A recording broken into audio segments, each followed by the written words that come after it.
A very good evening, Heat fans, and a huge night for the Heat, or it was an afternoon that turned into a night because we got the 11th inning in the end, but the Heat have won a series the first time since November 2015. Paul Morgan and Dan Vaughan here, your Talking Baseball crew, and a great night. And I think before we get started, the two big moments. Chris Oxspring first. Chris Oxspring, the starting pitcher for the Sydney Blue Sox, did a great tribute to Greg Jelks. He put one of Greg Jelks' playing cards, buried it in the mound just before he did, put the number 44 in the mound, all class by Oxspring. Yeah, very touching moment. The folks at ABL TV had a chance to see that, but Chris buried that right behind the mound and was a really nice tribute. And I don't think fans realized, we in the booth did, we were giving a standing ovation, but a very classy move by a very classy guy, and honoring Greg Jelks, also nothing but class. Absolutely, and the Heat got it done eventually. It took a long time.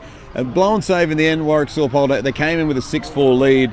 At the bottom of the ninth, Warwick Silpole came in, got all the way to 2 outs, the runner came on, then Stone Garrett with a big 2-run home run to send us to extras. Yeah, just cleared the wall, too, at the top of the wall, bounced over. Derek Peterson had a beat on. He was at the warning track, reaching up, leaping, and just missing it off the top, and really bounced up and over. If that thing stays in and bounces back, maybe a different situation. But yeah, it was a blown save, the first one this year.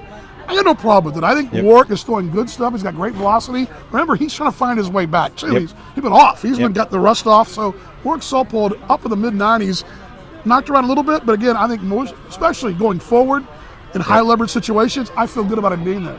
Nick Veal went 5 innings, got himself into a little bit of trouble. We spoke with Simon Isons on the broadcast. Maybe 5 innings is sort of where he is for now, with a bit of a tired arm in some respects. He came out in the 6th, and he'd been rolling right along, came out in the 6th inning, and kind of ran into a wall all of a sudden. I think you're right. It's that stretching him out, that 6th and 7th, which luckily the bullpen was able to come in. D'Alessandro was great today. He came in a tough situation, gave up the couple of runs. They weren't on his line, but he got out of a jam a bit and kept the game even at 4 apiece. He did as well, and of course a couple of other guys had really good game, and then Cameron Lamb came in timely on the mound as well. Hasn't had the best season, but a huge spot for Cameron Lamb. And then Jake Bowie. Jake Bowie got off to a disaster. Reset the clock for our fans there. Well, first off, Cameron Lamb stepping up, almost vintage Cameron Lamb stuff you saw from Cameron back 3-4 years ago. Jake Bowie has been great as well. A crucial error. Runners are at first and second in extra innings in the international rules. They put the runners aboard. Jake turns and throws the ball to second, and he airmails it to center field. A crucial error right there. We thought for sure the Heat were in trouble, but he buckled down. The infield drew in, made 2 plays in the infield, and in the end, Jake pitched very well for them. It's almost as if it got his attention, and the infield bailed him out as well. Some great plays by Luke Hughes in the right field, right side of the infield. High, intense trauma right there. The Heat find a way to hold on there, and exciting. We've had exciting ball games all weekend. We have indeed, and then the Sydney Blue Sox, a couple of errors in that 11th just cost them the game.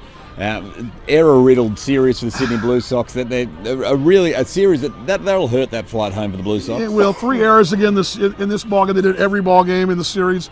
The tough thing is right there, you're probably going to lose that game anyway. They had to bring an extra infielder in, although they got the first ground ball they needed. They got to get 2 more of those. They got the first one they needed, but couldn't make the play at the plate, and that is just a killer. That ball's dropped, the run scores easily, and the Heat take the walk-off in unconventional fashion. Exactly. Great news for Heat as well. They're now 2 games out of a playoff spot. They head to Adelaide, who currently hold that playoff spot. 3 more series, 2 away, 1 at home, so we're back in at Dan Vaughan, and we can't wait to see you in Adelaide getting in amongst it. Looking forward to going to the City of Churches, hoping the Heat come back with some wins and keep climbing this ladder right now. And head down below to listen to the sounds of the ballpark and find out the Subaru player of the game. This is Talking Baseball Australia.